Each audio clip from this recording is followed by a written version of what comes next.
Apa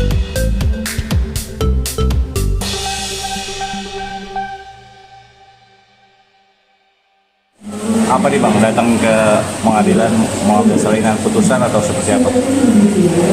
Ya, hari ini kita mau ambil salinan putusan sekaligus ngecek apakah benar sudah ada permohonan banding dari pihak sana atau tidak. Sudah ada Bang banding dari sana atau belum atau gimana? Setelah kami konfirmasi sudah ada. Jadi kami tinggal tunggu memori bandingnya. Dari pihak Abang mungkin untuk bisa menanggapi pihak sana tuh banding, misalkan mungkin belum bisa menerima hasil putusan, gimana Bang akhirnya? Ya, dari kita melihat bahwa sah-sah saja dari pihak sana mengajukan banding. Oke. Itu mau tambah. Nah mungkin ini kan maksudnya dalam artian dari Inara sendiri sudah ada komunikasi ke Abang, mungkin tanggapan dari pihak, misalnya pihak sana setelah mengajukan banding, tanggapan dari Inara ada atau tidak Bang? Ini dari pihak Inara menanggapi bahwa dia yakin di tahap banding pun pihak Inara akan tetap dimenangkan dan putusan Pengadilan Agama Jakarta Barat ini akan diperkuat oleh pengadilan tinggi. Sedikit flashback Bang, putusannya hasilnya apa aja Bang, boleh sedikit flashback? Ya, pertama perkawinannya keputusan perceraian, kedua hak asuh anak diberikan sepenuhnya untuk Ibu Inara, kemudian ketiga nafkah anak dan nafkah taruna diberikan juga untuk anak-anaknya sampai mereka dewasa 20 tahun.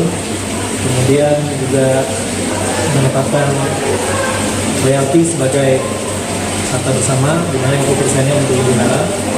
Kemudian A dan tidak juga diberikan ke Ibu Inara. Ini Bang, ini yang menjadi keberatan pihak sebelah kan katanya putusan terkait royalti ya Bang, karena tidak, menurut sana tidak ada dasar hukumnya. Mungkin dari Abang menanggapinya gimana?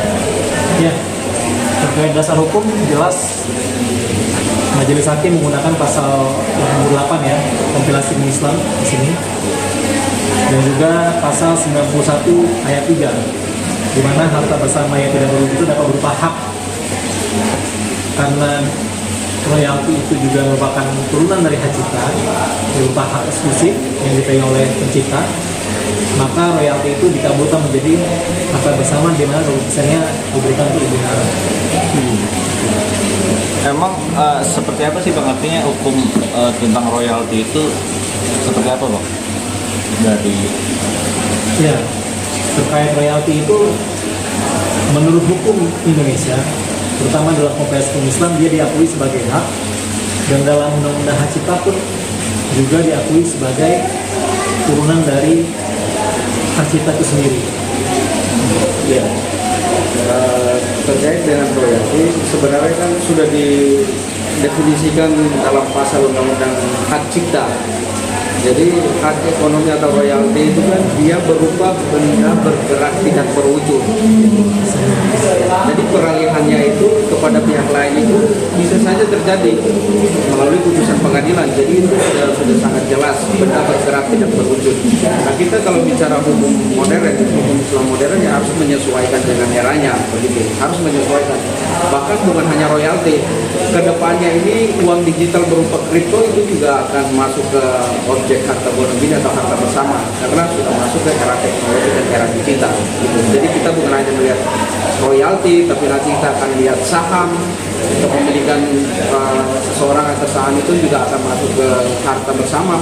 Begitupun dengan kripto atau uang digital yang mungkin memiliki nilai ekonomi bisa mencapai miliaran, ratusan miliar, puluhan miliar, itu bisa akan masuk, karena hukum harus menyesuaikan dengan perkembangan gitu. Nah, ini adalah terobosan hukum yang baru yang mengikuti eranya gitu. Jadi kita bicara royalti itu bukan bicara terkait hak cipta aja, tapi itu dalam definisi undang-undang hak cipta itu jelas menyatakan bahwa hak ekonomi atau royalti itu merupakan benda bergerak tidak berwujud.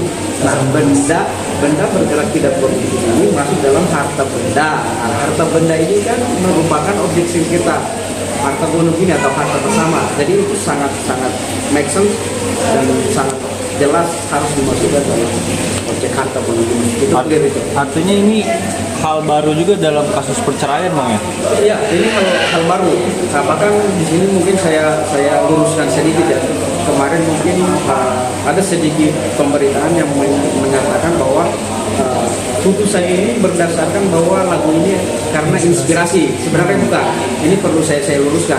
Jadi lagu yang diputuskan dalam putusan pengadilan agama yang kita tangani ini bukan terkait dengan inspirasi, tapi diputus karena merupakan harta bersama yang timbul setelah adanya perkawinan. Gitu. Jadi bukan inspirasi loh, tapi memang timbul dari pasca perkawinan.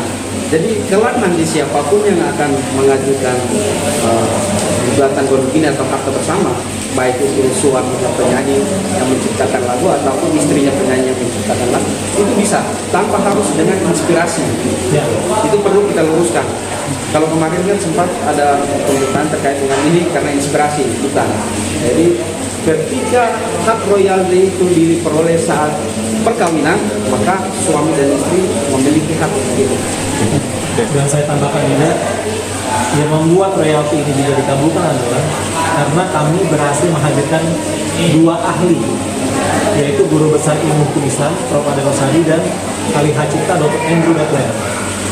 2 ahli ini juga memperkuat dalil-dalil kita dalam gugatan dan juga dalam replik bahwa royalti ini adalah harta bersama.